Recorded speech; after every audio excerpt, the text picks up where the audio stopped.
साले शरीफ लोग साले शरीफ लोग जाग रहे हैं अभी तक।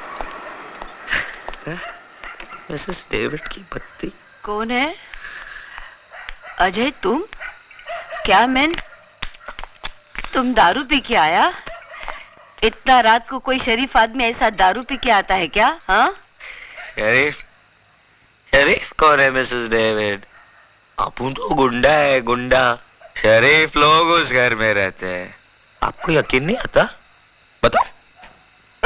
सारा शरीफ लोग बाहर निकलो, बाहर निकलो, तुम्हारी इज्जत। उठो जी, क्या हुआ? देखो वो गुंडा मवाली दारू पी के तमाशा कर रहा। साला समझता क्या है अपने आप को? क्या है तुम? हम बोलता है तुम ऊपर चलो। चलो मैंने ऊपर चलो। ये लोग हमको घर बुलाकर बेइज्जत किया, गाली दिया साला हम लोगों को। ऊपर में चलो ना मैन। अरे ये तो आप ये लोग छत के नीचे था जो सुन लिया, वरना बताता ये लोग को आप चीज क्या है। ये सब तुम्हारा किया धरा है। अरे जाके समझाओ ना उसे। मैं क्या समझाऊं? सो जा। साला हमको अगर फिर से बेइज्जत किया या गाली दिया ना तो बात कसम अंगार लगा डालेगा, सारी बस्ती को डरा कर राख कर देगा। आप साला एक शरीफ आदमी नहीं बचेगा इस बस्ती।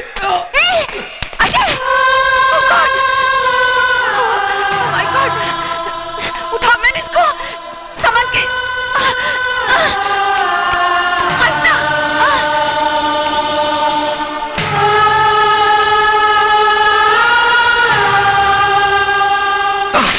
You stupid! नशा उतरा के और पानी मारने को मांगता है? हाँ? वो क्या है मिसेस डेविड, शाम को कल बल कुछ नहीं, अब बीच यही टाइम को हमारा घर खाली करो। 1 मिनट भी इधर रुकने को नहीं मांगता है। और ये लोग पकड़ो अपना पैसा। तुम क्या समझता है हम पैसे का मोहताज है? अरे वो तो टोनी, वो साला टोनी का बच्चा हमारा हाथ जोड़ा, हमारा पाँव में पड़ा कि इसको इधर में रखो, तब जाके हम तुमको रखा। और तुम साला दारू पी के अक्का बस्ती में बम्बा बम करता है। अरे छोकरी का इज्जत क्या बचा है? अक्का बस्ती का इज्जत उतारेगा तुम? क्या समझ? ठीक बोला सिस्टर, ठीक बोला तुम। इसको आज का अक्का पेपर में हेडलाइन पर इसका है कि इसने रात को दारू पी के बम बम किया है। अरे मैं तो बोलता हूँ ऐसे आदमी को बस्ती में क्या बम्बई में नॉन कर देना मांगता है। ए तू समझता है क्या अपने आप को? सिस्टर को हैरान कर। अभी मैं इसको सूटकेस पैक करके लाता हूँ और उसको स्टेशन पे छोड़ के आता हूँ। मैं अभी आता हूँ। मैं ए नाटक, तुम किधर में जाता मैन? ये बाल्टी रखेगा, सूटकेस भर के लेके आएगा। साला इडियट, तुम्हारा बाप का राज चलता है, फादर का राज चलता है। जब जिसको मर्जी लेके आएगा, जब जिसको मर्जी लेके जाएगा। हाँ मगर सिस्टर तुमने बोला ना इसको घर में नहीं रखेंगे। बोला तो क्या हुआ? ये ऐसा काम काय को करता है? अरे ये हमको मिसेस डेविड बोलता है, लेकिन हम तो इसको अपना बेटा का माफिक मानता है। और क्या माँ क्या बेटे को गुस्सा नहीं करने को सकता है? मिसेस डेविड बिल्कुल कर सकता है, चाहे तो मार भी सकता है, लेकिन अगर बेटा माफी मांग ले तो? Mrs David I am sorry. हमको माफी मत मांगो, तुम सुधा को माफी मांगो। मालूम तुम क्या किया? उसका घर पे बॉटल फेंक के मारा। उसको लग जाता तो भी वो बेचारा छोकरी तुमको इधर में छोड़ के गया। चलो अभी जल्दी से हाथ मुंह धो, जल्दी से जाके उसको माफी मांग के आओ। जाओ। God bless you.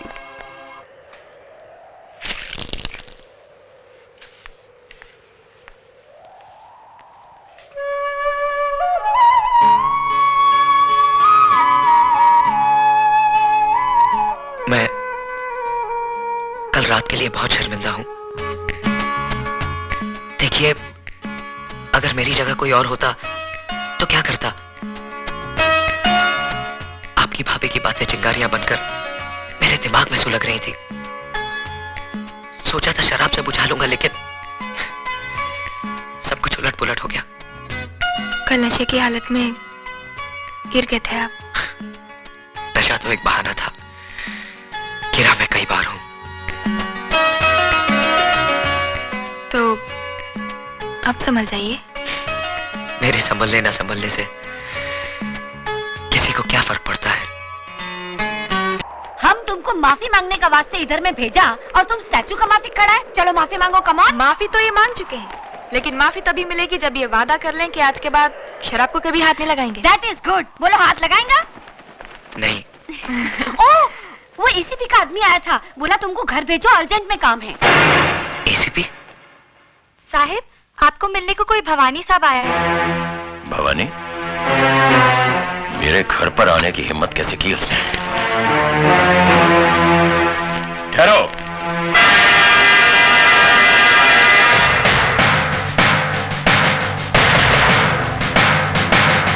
तुम्हारी बातें घर की चौखट के बाहर ही हो तो बेहतर है। सुना था 2 दरवाजे किसी के लिए बंद नहीं होते, एक अस्पताल का और दूसरा पुलिस का। लेकिन ये मेरा घर है। और इसी घर की चौखट पर लिखा है वेलकम, यानी कि स्वागतम, नमस्ते। इजाजत हो तो मैं अंदर आ जाऊं? नमस्ते भाभी जी, नमस्ते। मैं जगपति भवानी। जिक्र चलता होगा कभी कभी मेरे नाम का। इस घर में सिर्फ भले लोगों का जिक्र होता है। देखा, भाभी भी नाराज, आप भी दुखी और मैं भी परेशान। और ये सब किसकी वजह से? सिर्फ उस लड़के अजय की वजह से, जो ना आपका कुछ लगता है ना मेरा। वजह वो लड़का नहीं, तेरे कर्म है भवानी, जो तुझे मेरी चौखट तक खींच लाए हैं। अरे हाँ, रात भर मैं भी यही सोचता रहा कि बदनामी के इस दाग को किस तरह से धोया जाए। और अचानक मुझे यह ख्याल आया कि पैसा वो साबुन है जो बदनामी के हर दाग को धो सकता है। और यही सोचकर मैं साबुन नहीं, पूरी वॉशिंग मशीन ही उठाकर ले आया। जी हाँ बटुकलाल। जी साहब। ले आओ। चलो उठाओ।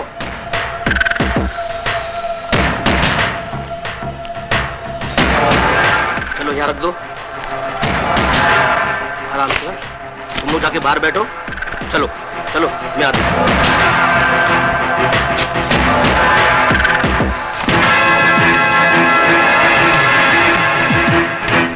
इस बक्से में इतने रुपए शिवचरण साहब कि आप जिस थाने में काम करते हैं उसके सामने आप 50 माले की बिल्डिंग खड़ी कर सकते हैं, जिसकी छत से आपका पुलिस स्टेशन माचिस की डिबिया नजर आएगा। सबसे पहली बात, इस घर में सिगरेट पीना मना है। और दूसरी बात, गंगाबाई। जी साहब।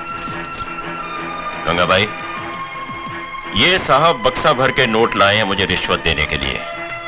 तुम इनमें से जितने नोट लेना चाहो ले सकती हो। सोच क्या रही हो? साहिब, मैं इस घर में 11 साल से काम करती है। आप पुलिस में इतने बड़े अफसर हैं। कभी कभी मेरे को 2-2 महीने के बाद पगार मिलता है। फिर इतना बक्सा भर के नोट तो हराम की कमाई होगी ना। साहिब, मैं झूठे बर्तन मांजकर अपने बच्चे लोग को 2 वक्त की रोटी खिला सकती हूँ, लेकिन ऐसे हराम की कमाई पर थूकेगी भी नहीं। हाँ। सुन लिया भवानी, जिस पुलिस ऑफिसर के घर में बर्तन मांजने वाली का जमीर इतना बुलंद हो, उस ऑफिसर के ईमान की क्या कीमत लगाएगा तू?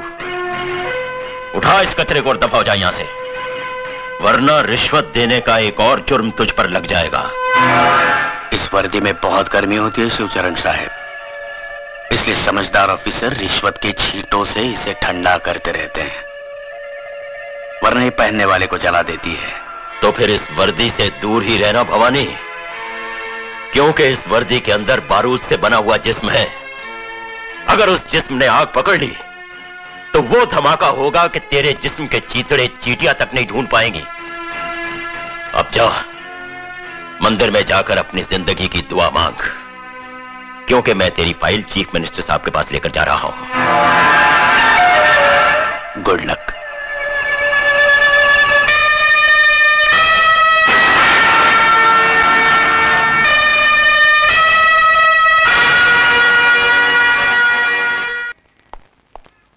Good morning sir. What is good about this morning? हाँ? सुबह 9 बजे आने को बोला था और अभी आ रहे हो? सर वो क्या हुआ कि देखो, जिंदगी में थोड़ा सीरियस होना सीखो। मैं जल्दी में हूं, सुमित्रा से जाके मिलो, वो तुम्हें सब कुछ समझा देगी। Okay sir.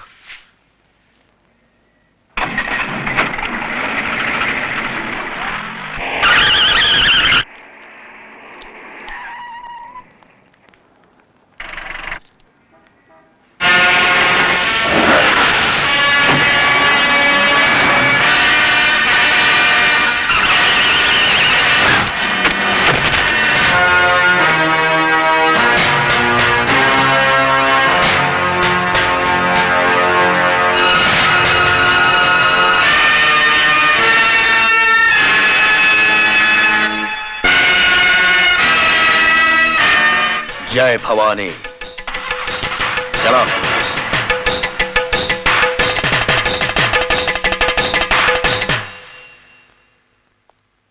डॉक्टर साहब कैसे हैं वो?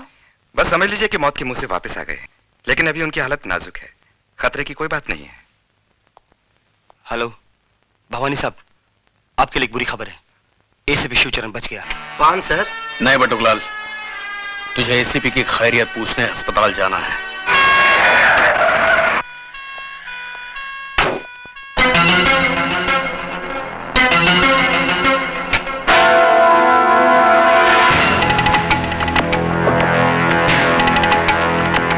सुनिए, मुंह खोलिए।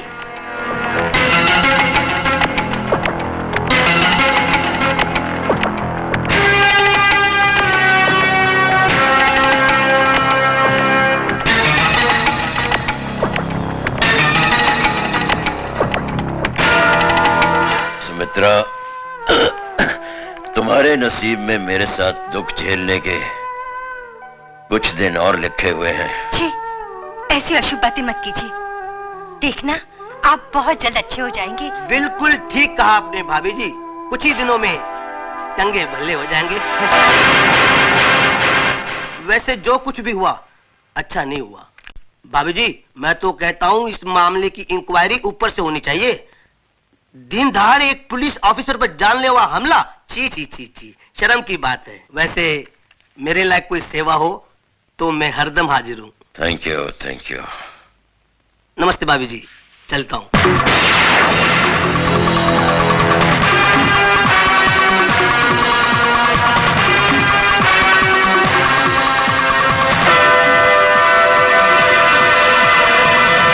Morning sir. अजय। सर, मैंने अभी अभी भवानी के पीए को जाते हुए देखा। वो यहाँ आया था? हाँ, देखने आया था कि मैं जिंदा हूँ कि मर गया। इसका मतलब आप जानते थे कि आपको मारने में इन लोगों की साजिश थी। और कौन हो सकता है? तो फिर आपने इन लोगों को गिरफ्तार क्यों नहीं किया? क्या फायदा?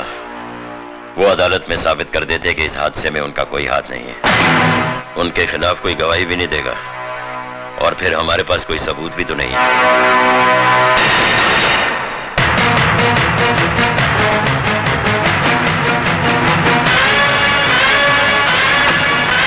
ड्राइवर जल्दी चलो। साहब साहब, ये आपका पान का डब्बा।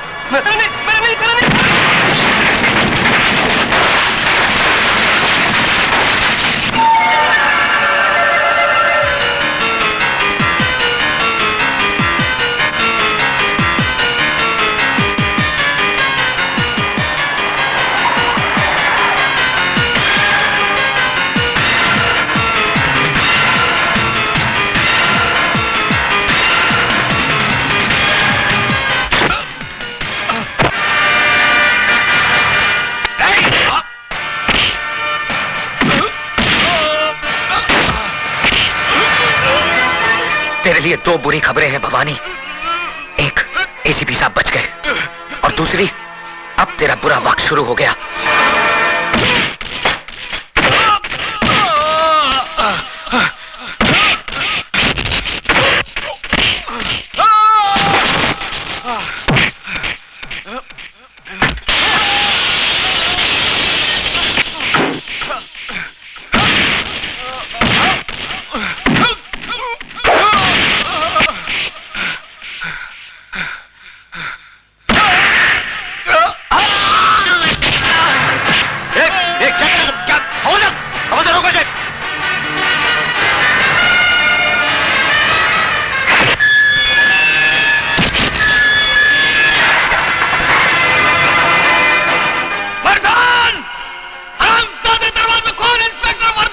देखा, यही है वो हरामजादा जिसकी वजह से तुम्हारे साथ जिंदगी और मौत से अकेले जूझ रहे। आज वो इसके जुनून का शिकार हुए हैं। कल तुम्हारी बारी हो सकती है, और यही होगा एक दिन, क्योंकि मुजरिम उस सांप की तरह होता है जो भूख लगने पर अपने बच्चे तक निकल लेता है। तुम लोग तो फिर भी गैर हो। पाप की उम्र बहुत लंबी होती है साहब, लेकिन पापी की उम्र बहुत छोटी। मैंने ज्यादा किताबें तो नहीं पढ़ी साहब, लेकिन जिंदगी ने इतना जरूर सिखा दिया है कि हराम की अय्याशी से इज्जत का फाका कहीं बेहतर है। इस वर्दी की आबरू और नीलाम मत करो साहब। आप इतने मोहताज नहीं कि ऐसी रोटी ना कमा सको जो ईमानदारी के आटे से बनी हो और सच्चाई की आंच पर पकी हो। कोशिश करके देखो, बहुत सुकून मिलेगा। तुम अपने आप को समझता क्या है? मैं हाँ, तुम वो भवानी का घर में घुस के उसका लोग को मारा, उसको घसीट के कुत्ता का माफिक पुलिस स्टेशन ले गया। हम मानता है कि वो बहुत हलकट आदमी, बहुत खराब आदमी, लेकिन तुमको ये सब लफड़े में पड़ने का क्या जरूरत है? अगर तुमको कुछ हो जाएगा तो? मिसेस डेविड, पहला बताओ कि तुम नाश्ता किस्ता किया कि नहीं? अरे तुम छोकरा लोग का यही मुसीबत है। तुम बैठो, हम चाय पाव लेके आता है। तुम आजकल का छोकरा लोग अपने खाने पीने का ध्यान ही नहीं रखता। हमारा डेविड मालूम दिन में 5 बार खाना खाता होता, सुबह में 2 बार नाश्ता करता होता और आखा दिन में 1 लीटर दूध पीता होता। और तुम छोकरा लोग आज तक 1 गिलास दूध पीता नहीं कि तुम लोग का जुल्लाब छूट जाता है। हमारा डेविड खाने का बहुत शौकीन था। इनका कड़ी भी हमारा डेविड को बहुत पसंद था। बांगड़ा फ्राई, लाल चटनी का साथ। क्या देखता है तुमको मालूम है ये क्या है? ये है ना, डेविड ने हमको सबसे पहले यही गिफ्ट दिया होता। चाय पियो। अच्छा, आज हम तुमको एक बात बताएंगे कि हमारा और डेविड का रोमांस कैसा हुआ। क्या हुआ ना, हम सर्विस करता होता तो जिस बस स्टॉप से हम सर्विस का लिए बस पकड़ता होता, उसका बिल्कुल ऑपोजिट में डेविड का बेकरी था। वो उधर से रोज अपन को देखता, अपन को लाइन मारता। वैसे अपन को भी अच्छा तो लगता था वो, लेकिन अपन काय को बोलेंगे, पहले उसको आना मांगता है कि नहीं, है ना, है कि नहीं? उसके बाद में क्या हुआ मालूम? एक दिन सुबह हम खड़ा था तो हमारे आजू बाजू में कोई भी नहीं था, हम अकेला था। उसने भी उधर से देखा और चांस मारा, उधर से उठा और उठ के हमारे बाजू में खड़ा हो गया। हमारा भी दिल धक धक धक करने को लगा। अरे मैन, उसके बाद उसने ना ये गिफ्ट हमारा हाथ में दिया और हमको बोला तुम्हारा वास्ते, ऐसा बोल के भाग गया। अरे सीधा भाग गया। हम चिल्लाए ए मैन। उसने आगे देखा ना, पीछू भाग गया। उसके बाद ना हम घर पहुंच के हमने ये गिफ्ट देखा, हमको बहुत क्यूट लगा। और ये देखो, इसका पीछे में क्या लिखा है? I love you। अच्छा आइडिया है ना पटाने का। अगर लाइफ में तुम्हारे को भी किसी से रोमांस हो जाएगा और तुम्हारा बोलने का हिम्मत नहीं होगा ना, तो हमारा डेविड का आइडिया वापरना बेस्ट है। फटाक से रोमांस और झटाक से शादी हो जाएगा।